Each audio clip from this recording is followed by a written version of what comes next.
All right, ladies and gentlemen, it's the Friday Malzberg panel. What could be better? It's Friday, and it's the Malzberg panel. Joining us now is Carol Roth, CNBC contributor, author of New York Times bestseller, The Entrepreneur Equation, and Katrina Pierson, spokesperson for the Tea Party Leadership Fund, PAC, former Republican congressional candidate in the great state of Texas. And ladies, welcome aboard. And let me start with this. I mean, we're seeing the double standard in full swing here.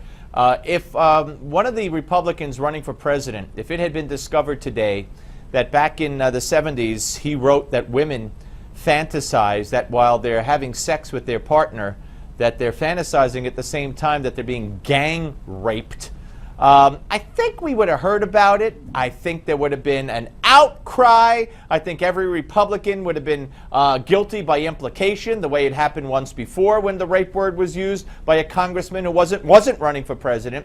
Yet Bernie Sanders wrote that. He's running for president. And Katrina, nobody gives a rat's behind.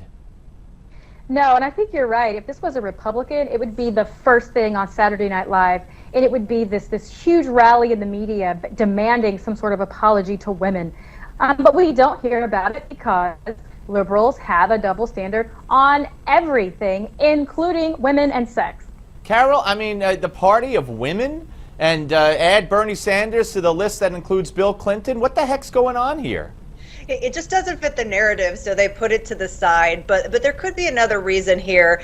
Frankly, Bernie Sanders is a little wacko, and I think everybody thinks that. So I don't know that anybody is completely surprised. It's not entirely off-brand for him. He's a little wacko. Wait. So you're saying that he's not a legitimate candidate? That all the news shows that have had him on that are now that are now ignoring this story just consider him a little wacko, so he gets a pass?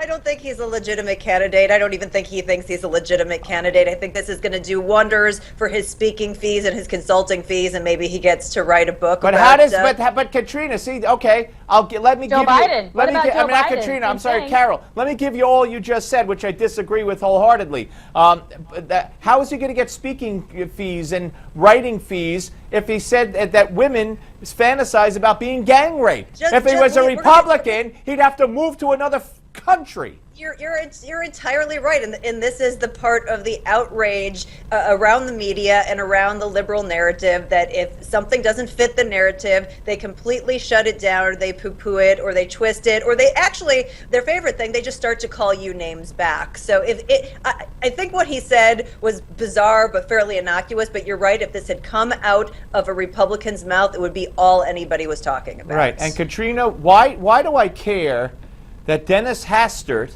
paid $3.5 million to somebody to keep quiet? Now, if he broke the law doing it, I guess he broke the law doing it.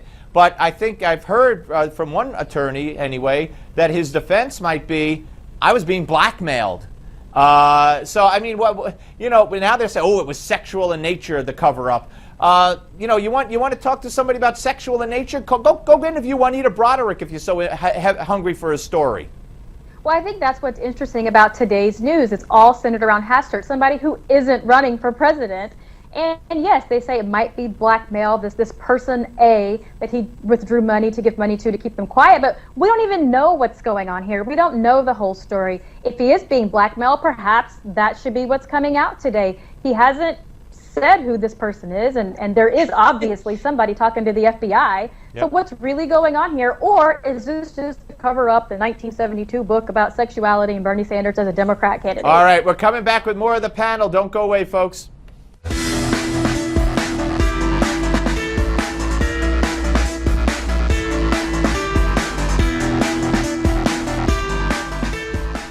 All right, folks, round two of our Friday Malzberg panel. Carol Roth and Katrina Pierson rejoin us. All right, folks, so today the United States announces that Cuba is off the state-sponsored terrorism list. And that opens the way for normalized relations. There's still some steps before that can take place, but it's a big step. And I got to tell you, Carol, this is outrageous. Cuba is still holding, among others, William Morales, who planted bombs in this country and is responsible for killing the father of my good friend Joseph Connor, among others. Joanne Chesimard, who killed a police officer, is living a free, heroic life in Cuba. You would have thought that this president, who, well, you would have hoped this president, you wouldn't have thought it if you have a brain in your head, might have said, all right, we'll take you off the terrorist list, but here, you give us this, this, and this. Among those this, and this would have been the return for justice of Morales and Chesimard. You would have thought he would do it with Iran, with the hostages and prisoners they're holding there, before we sign any agreement with them, but it's not who he is. No, you're absolutely right. I mean, we have a president who is the absolute worst negotiator in history. He has no idea how to negotiate, and I can guarantee you he will not be holding speeches after he leaves office on the topic of negotiation. That being said, I do like the fact for the people of Cuba that we are reestablishing ties with them. I think that it is going to be good for them and as a country. Certainly, keeping them on the terrorism list isn't going to, would be a roadblock to continuing to do that. So while obviously Cuba has some issues, does not have any less issues than many of the other countries that we have relationships with. And I'm hoping net this is a good thing, although you're right, it does not excuse the president for his poor negotiating skills. But Katrina, the political prisoners who are being held in prison and in dungeons, the people of Cuba, people, with all due respect to Carol, the argument that she put forth, Cuba has had free trade and open relations with many democracies and countries. It hasn't changed who the Cuban government are. The Cuban people aren't going to benefit from this. I think that's the point here. It's the people. I'm not really sure what the government-to-government relationship is going to mean to the people, because we have dictators all over the world who continue to oppress the people regardless of the relationships they have with other nations.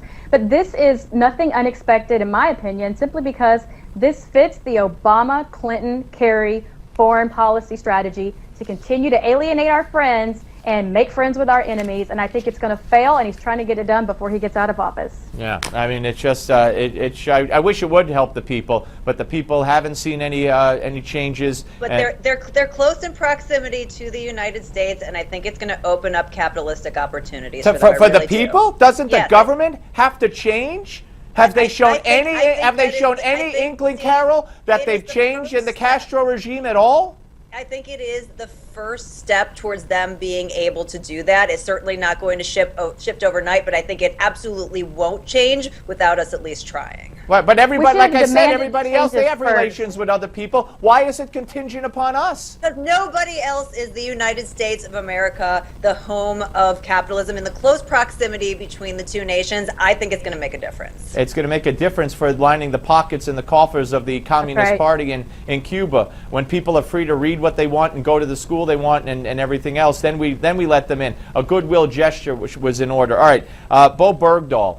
It's coincidental that as we are waiting to see where these 5 terrorist thugs that Obama let loose from Gitmo, as they are now free to return to wherever they want, basically, because the year is up, we find out that Bo Bergdahl, according to those who knew him and served with him, might have been planning his desertion, sleeping on the metal part of the bed, on the rim of the bed, so knowing that he'd be a prisoner one day, and he wanted to get used to it. This guy, apparently, who is a deserter, is as nefarious as you could be, Carol, and the president should be ashamed of himself.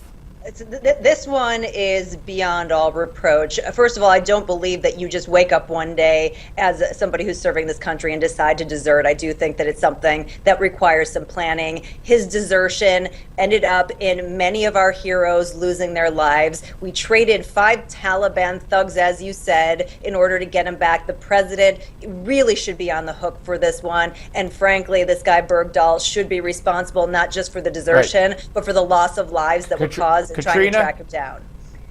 Well, his squad mates pretty much confirmed this was a planned thing that Bergdahl was going to do. But what's most sinister about this, and no one's really talking about it yet, is the simple fact that the White House will not answer the question, when did Obama know he deserted? Because that's the real issue. If he knew Bergdahl deserted and still made the prison swap, that's a bigger issue. That's a whole nother story. All right, Carol and Katrina, have a great weekend. Thanks for staying with us and being on the panel. Appreciate it as always. Up next, ladies and gentlemen, Oh boy, did you see the GDP numbers today? Negative. Peter Marisi will be here to talk about it. Don't go away.